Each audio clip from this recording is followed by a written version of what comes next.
Kokospraline, ganz einfach selber gemacht. Also Brasilien trifft Schweiz. Fantastisch. Super, oder?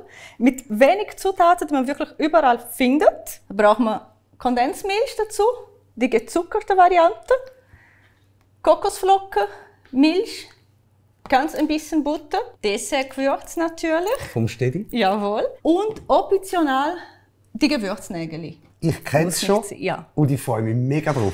Ja, ich freue mich auch, das mal so zu probieren und hier das zu zeigen. Super. Oder?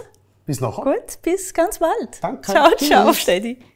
Also, hier drin haben wir jetzt 300 Gramm gezuckerte Kondensmilch, gleiche Menge Milch. Wenn man natürlich mehr Kondensmilch nimmt, dann auch mehr Milch nehmen. Ich habe einen Teelöffel Butter, ich habe ein bisschen Dessertgewürz vom Stedi und dann bis jetzt ca. 150 Gramm Kokosflocken. Den Rest Kokosflocken behalten wir noch für den Schluss. Ich habe hier gerührt. Siehst du jetzt, das ist der Punkt, oder? Ich mache so mit dem Löffel und man sieht den Boden von der Pfanne noch.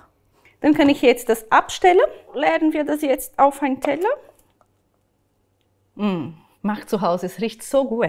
Also alles schön hier verteilen. Dann kommt das in den Kühlschrank, bis wir die richtige Konsistenz haben zum schönen Kügel machen.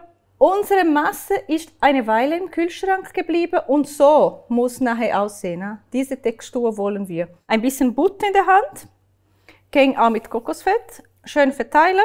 Teil nehmen wir hier nachher noch. Einen Löffel Kokosküsli Masse, direkt im Kokosflocken, kurz schwenken.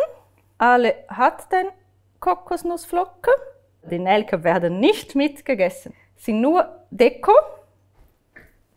So, pünktlich wie der Kuckuck. Ich stehe da. Sieht fantastisch aus. 1, 2, 3.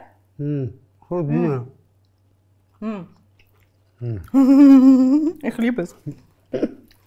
Und du merkst ganz viel das Dessertgewürz. Das ist eben das Keim.